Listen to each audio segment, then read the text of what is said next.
आप सभी को मेरा सादर नमस्कार। मेरा नाम राखी नागर है। मैं श्री द्रोण पीजी कॉलेज की छात्रा हूँ और मेरे पिताजी का नाम श्री शांत सिंह नागर है।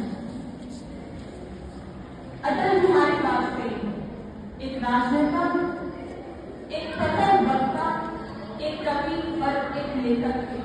एक ऐसे व्यक्ति जो सत्ता में संवेदना की सरकार थे, एक ऐसे व्यक्ति जो लोकतंत्र में नैतिकता और मर्यादा प्राप्त कर चुके, एक ऐसे व्यक्ति जिन्होंने संवाद के माध्यम से राजनीति को नई पहचान दी, ऐसे व्यक्ति, ऐसी करिश्माई शिखा शख्सियत जिन्होंने हमारे देश को आज एक सशक्त और आत्मनिर्भर देश बनाया, एक ऐसे व्यक्ति जिन्हें सुशासन का पर्याय कहा जाता है।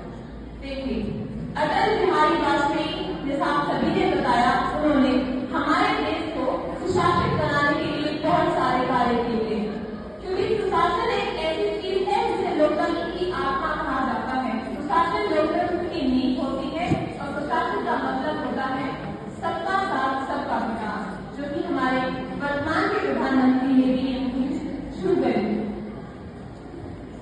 अटल बिहारी वाजपेयी जी एक ऐसे इंसान थे, एक ऐसे लीडर थे जिन्होंने दुनिया को दिखाया, जिन्होंने दुनिया के सामने भारत को एक आत्मनिर्भर सशक्त रूप में पेश किया। उन्होंने कहा था कारगिल के समय में, उन्होंने ये कहा था कि अब तक दुनिया ने देखा कि हम शांति चाहते हैं, लेकिन अब दुनिया ये देखेगी कि हम शांति कायम करने में अपनी शक्ति का भी प्रदर्शन कर सकते हैं। जब उन्होंने पोखरण में भारत को परमाणु सशक्तिकरण की तरफ ले गए थे, तो उन्होंने एक बात कही थी क्योंकि उनके ऊपर अंतर्राष्ट्रीय दबाव था। उन्होंने कहा था कि हमारे ऊपर बहुत सारी बाधाएं हैं, हमारे ऊपर बहुत सारी बाधाएं हैं, हम रुक नहीं सकते, हम टूट तो सकते हैं मगर झुक नहीं सकते। अटल बिहारी वाजपेयी एक ऐसे व्यक्ति थे जिन्होंने लोकतंत्र में मर्यादा बनाए रखी, एक ऐसी शख्सियत जिनका विरोधी भी सम्मान करते थे।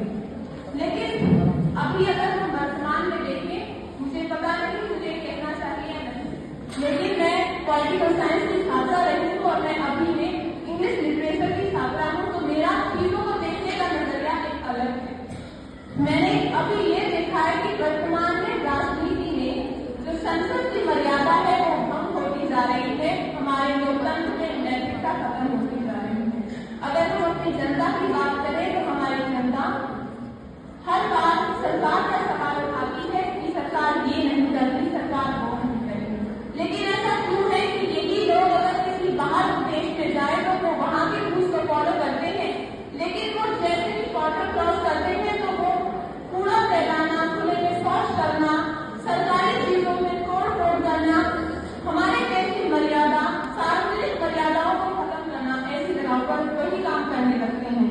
और साथ ही मैं एक चीज कहना चाहूंगी, शायद आप सभी इस चीज से अवगत होंगे कि इस समय एक नई चीज चल रही है। सोशल मीडिया तो है, लेकिन हमारी जो युवा है वो सोशल मीडिया पे ट्रेंड फॉलो करने में ज्यादा ध्यान देती है। आप सभी ने अभी सुना होगा कि अभी एक नई चीज चल रही है, तो इंस्टाग्राम, फेसबुक, स्नैपचैट सब जगह वायरल हो रही है।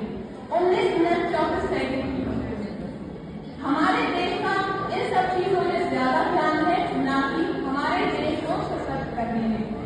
हम जब तक सरकार का सवाल नहीं उठा सकते, जब तक हम अपने आप को नहीं सुधारेंगे।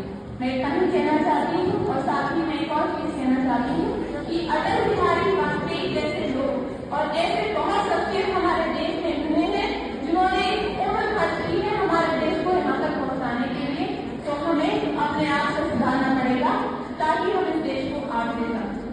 साथ ही मैं अपनी वाणी को विराम देना चाहूंगी अटल बिहारी वाजपेयी की एक कविता के साथ, और क्योंकि अटल बिहारी वाजपेयी एक ऐसे व्यक्ति थे जिन्होंने अपना पूरा जीवन देश प्रेम पर गवा दिया। मैं अखिल विश्व का गुरु महान देता विद्या का अमर दान, मैं अखिल विश्व का गुरु महान देता विद्या का अमर दान, मैंने दिखलाया मुक्ति मार्ग, मैंने दिखलाया ब्रह्म ज्ञान, मेरे बेटों का ज्ञान अमर, मेरे बेटों की ज्योति प्रखर, मानव के मन का अंधकार क्या कभी सामने ठहरा है, मानव के मन का अंधकार क्या कभी सामने ठहरा है, मेरा तो लब में गहर गहर सागर के जल में